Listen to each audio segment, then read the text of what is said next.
Everyone welcome to my channel Praveen world. Please like చేయండి, మన ఛానల్ని సబ్స్క్రైబ్ అయితే చేసుకోండి. ఇంతవరకు సబ్స్క్రైబ్ చేసుకోకపోతే పక్కనున్న గంట సింబల్ని అయితే ఆన్ చేసుకోండి.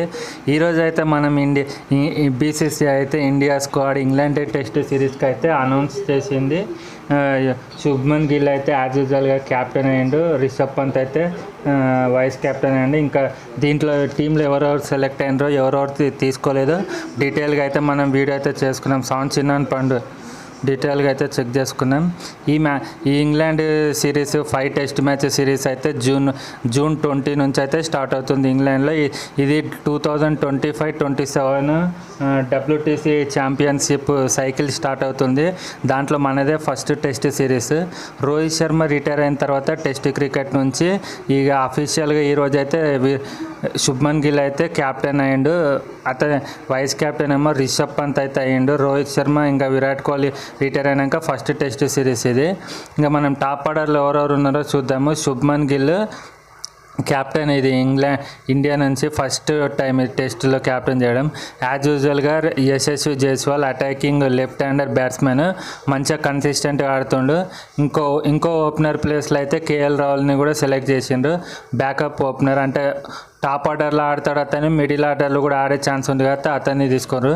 మిడిల్ ఆర్డర్లో అయితే రిషబ్ పంత్ ఇప్పుడు vice captain, first choice wicket keeper అనమాట. సాయి సుదర్శన్ చాలా మంచిగా ఆడిండు డొమెస్టిక్లో, ఏ టీంలో కూడా మంచిగా ఆడిండు కాబట్టి అతను. కరుణ్ నాయర్, అభిమన్యు ఈశ్వరన్, నితీష్ కుమార్ రెడ్డి కూడా సెలెక్ట్ అయ్యిండు. ఇంకా ఆల్రౌండర్ కోటాలో వచ్చేమో రవీంద్ర జడేజా, చాలా ఎక్స్పీరియన్స్ ఉంది, ఇంతకుముందు కూడా ఇంగ్లాండ్లో టెస్ట్ సిరీస్ ఆడింది కాబట్టి అతనికి కూడా అనుభవం ఉంది. కుల్దీప్ యాదవ్ కూడా రెస్ట్ స్విమ్మర్, మంచి బౌలర్.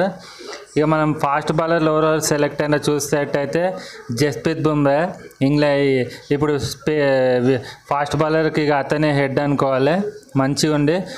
మహమ్మద్ సిరాజ్ కూడా లాస్ట్ టెస్ట్ సిరీస్లో అయితే చాలా బాగా ఆకట్టుకున్నాడు కాబట్టి అతను కూడా ఉన్నాడు. శార్దుల్ ఠాకూర్ ఇప్పుడు ఆల్రౌండర్ కోటాలో శార్దుల్ ఠాకూర్ని కూడా సెలెక్ట్ చేశారు. బ్యాటింగ్ బౌలింగ్ రెండు వేస్తాడు కాబట్టి చాలా బాగుంటుంది. ప్రసిద్ధ్ కృష్ణ కూడా రీసెంట్గా మంచి ఫామ్లో ఉండు, హైట్ బాగుంటుంది, ఫాస్ట్ బౌలింగ్ కూడా బౌన్స్ బాగా వేస్తాడు కాబట్టి అతన్ని కూడా తీసుకున్నారు. ఆకాష్ దీప్ సింగ్ మంచిగా స్వింగ్ బాగా చేస్తాడు బౌలింగ్. ఇంకా హర్షదీప్ సింగ్ ఒక లెఫ్ట్ ఆర్మ్ ఫాస్ట్ బౌలర్, అతన్ని కూడా తీసుకోరు, మంచి స్వింగ్ వేస్తాడు బాగా. జురేల్ ఏమో బ్యాకప్ వికెట్ కీపరు. ఇంకా కీ పాయింట్స్ ఏందని చూసేటైతే శుభ్మన్ గిల్ అయితే టెస్ట్ క్యాప్టెన్ అయితే చేసిండ్రు. ఇంకా ఇప్పటి నుంచి మొత్తం యంగ్ టీం అనుకొని చెప్పాలి. రిషబ్ పంత్ కూడా మంచిగా కంబ్యాక్ ఇస్తాడు, వైస్ కెప్టెన్ అనమాట. రోహిత్ శర్మ లేకపోయినా ఫస్ట్ టెస్ట్ సిరీస్ అనమాట ఇది. ఇక ఎవరెవరినైతే టీంలోకించి తీసేసారంటే పెద్ద నేమ్సే ఉన్నాయి. శ్రేయస్ అయ్యర్ని తీసుకోలే, రీసెంట్గా మంచి ఫామ్లో ఉండు. సర్ఫరాజ్ ఖాన్ అయితే బిగ్గెస్ట్ సర్ప్రైజ్ అనమాట.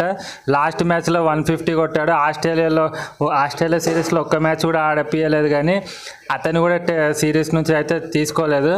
మహమ్మద్ షమీని కూడా తీసుకోలేరు, ఎందుకంటే ఏజ్ అయిపోతుంది. ఇంకోటి రీసెంట్గా ఇంజురీ ఉంది కాబట్టి రిస్క్ తీసుకోదలుచుకోలేదు, అతన్ని కూడా తీసుకోలేదు. ఇంకా అవుట్ ఆఫ్ ఫామ్ కూడా ఉండనమాట. కరుణ్ నాయర్ అయితే చాలా సంవత్సరాలు, ఆల్మోస్ట్ 9 ఇయర్స్ తర్వాత ట్రిపుల్ సెంచరీ కొట్టి 9 ఇయర్స్ తర్వాత మళ్ళీ టీంలోకి అయితే సెలెక్ట్ అయ్యిండు 2016 తర్వాత. ఇంకా కొత్త ప్లేయర్స్ అంటే నితీష్ కుమార్ రెడ్డి, సాయి సుదర్శన్, వాళ్ళకైతే ఇది ఫస్ట్ ఇంగ్లాండ్ సిరీస్ కాబట్టి వాళ్ళకు కూడా బాగా టెస్ట్ అనుకోవాలి. స్వింగింగ్ కండిషన్స్లో ఎట్లా బ్యాటింగ్ చేస్తారో చూడాలి వాళ్ళు కూడా. ఇంకా దీని ఉద్దేశం ఏంటంటే ఈ స్క్వాడ్ ఏంటంటే క్లియర్గా మొత్తం సీనియర్స్ అంతా వెళ్ళిపోయిన తర్వాత ఇక జూనియర్ మొత్తం ఎమర్జింగ్ టీం అని చెప్పాలి. ఇక ఇక్కడ నుంచి మన కొత్త శకం అయితే స్టార్ట్ అవుతుంది. మంచిగా అందరు యంగ్స్టర్స్ అయితే ఎక్కువ ఉన్నారు ఈ టీంలో. మన గిల్ క్యాప్టెన్ అయ్యిండు అనమాట, ఫ్రెష్, ఇక ఫస్ట్ టైం క్యాప్టెన్. అతనికి ఇది కూడా ఒక టెస్ట్ అనుకోవాలి, ఎందుకంటే గిల్ ఎక్కువ అవుట్ సైడ్ ఇండియాలో ఎక్కువ పర్ఫామ్ చేయలేదు కాబట్టి ఇంగ్లాండ్ కండిషన్స్లో తను క్యాప్టెన్షిప్ ఎట్లా చేస్తాడో, బ్యాటింగ్ ఎట్లా ఆడతాడో చూడాలి. బౌలింగ్ కూడా చాలా మంచిగా ఉంది, అన్ని విధాలుగా చాలా అయితే బాగా సెట్ అయింది. మీరేమనుకుంటున్నారు ఫ్రెండ్స్ ఇంగ్లాండ్ టెస్ట్ గురించి? గిల్ కరెక్ట్ అనుకుంటున్నారు, లేకపోతే వేరే ఎవరినైనా క్యాప్టెన్ చేసి ఉండాల్సింది అనుకుంటున్నారా? మీ దృష్టిలో ఎవరిని ఇంకా సెలెక్ట్ చేసి ఉంటే బాగుంటుందో కింద కామెంట్ చేసి చెప్పండి. నేనైతే సర్ఫరాజ్ ఖాన్ ఇంకా శ్రేయస్ అయ్యర్ ఉంటే బాగుంది అనిపించింది. లైక్ చేయండి ఫ్రెండ్స్.